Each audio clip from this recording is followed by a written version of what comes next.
আসসালামু আলাইকুম। অনেকদিন ধরে একটা প্ল্যান করতেছিলাম যে ছোট ভাইদের সাথে একটা আস্ত ছাগল নিজে হাতে রান্না করে তারপরে সবাই মিলে খাবো। তো যেই ভাবা সেই কাজ। আজকে আমাদের প্ল্যান হচ্ছে প্রথমে আমরা একটা ছাগল সংগ্রহ করবো হাট থেকে। প্রথমে আমাদেরকে হাটে গিয়ে খুঁজতে হবে 8-10 কেজি গোশত হয় এরকম একটা ছাগল, কারণ আমরা মানুষ হচ্ছে 15 থেকে 20 জনের মতো। তো আমাদের 8 কেজি মাংস হলে মোটামুটি হয়ে যাবে ইনশাআল্লাহ। তো আমরা হাটে চলে আসছি। হাটে আসার পরে মোটামুটি একটা ছাগল আমাদের পছন্দ হয়েছে, ছাগলটা আমরা কিনে নিয়েছি এবং এই ছাগলটা কিনতে আমাদের অনেক সময় ব্যয় করতে হয়েছে, অনেকক্ষণ ঘুরতে হয়েছে আর কি। তো একটা বিষয় এখানে বলে রাখি, সেটা হচ্ছে যে এই ছাগলটা কিনছে আমরা আজ থেকে প্রায় 15-20 দিন আগে, যদিও সময়ের অভাবে এটাকে আল্লাহু আকবার করা আমাদের হয় নাই। তো আজকে সময় করে আমরা এটাকে আল্লাহু আকবার দিয়ে দিছি আর কি। আজকের যত রান্না বান্না আছে এগুলো আমি নিজে হাতে করার চেষ্টা করবো ইনশাআল্লাহ। আমাকে হেল্প করার জন্য 2-3 জন আছে, ওরা আমাকে হেল্প করবে এবং আমার ছোট ভাইদের জন্য যে রান্না করতেছি, যাদের সাথে আজকে আমরা খাওয়া দাওয়া করবো, ওই ছোট ভাইদের সঙ্গে আপনাদেরকে ভিডিও শেষে পরিচয় করে দেবো ইনশাআল্লাহ। তো ছাগলটাকে আল্লাহু আকবার দেওয়ার পরে আমাদের মেইন কাজ হচ্ছে এখন আমাদের কড়াইটাকে সুন্দর করে মাটি দিয়ে লেপে নিতে হবে। এই বিশাল আকৃতির কড়াইটার মধ্যে মূলত আমি হচ্ছে ঘি তৈরি করি, এটার মধ্যেই আজকে আমরা রান্না করবো ইনশাআল্লাহ। তো কড়াই এবং চুলা রেডি করার পর আমাদের কাজ হচ্ছে এখন সমস্ত মশলাগুলোকে এখানে নিয়ে আসা। যদিও এই মশলাগুলো বাড়ির ভিতর থেকে আমাকে তৈরি করে দিয়েছে, কারণ এটা তৈরি করার মতো সময় আমার হাতে ছিল না। তো যাই হোক, আলহামদুলিল্লাহ সমস্ত কাজ কমপ্লিট করার পর আমাদের রান্না আমরা শুরু করে দিয়েছি। এবং এর মাঝখানে একটা বিষয় বলে রাখি, সেটা হচ্ছে ছাগলে মোটামুটি আমাদের 8.5 কেজির মতো গোশত হয়েছিল।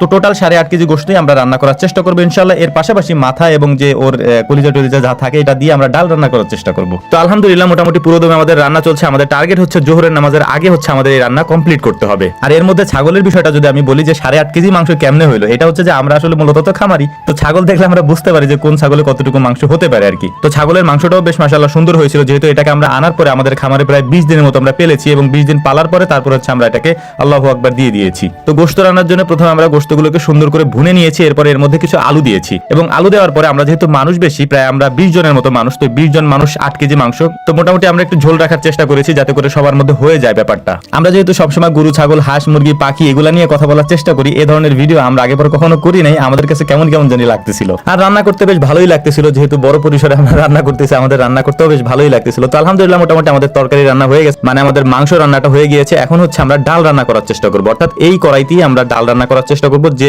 মাথা ছিল কলিজা ছিল এগুলা দিয়ে মোটামুটি হচ্ছে আমরা এখন ঘন করে তারপর মুগ ডাল রান্না করার চেষ্টা করবো। যদিও আমাদের ভিডিওটা একটু ফুডি টাইপের হয়ে যাচ্ছে, তার জন্য আন্তরিকভাবে দুঃখিত। তো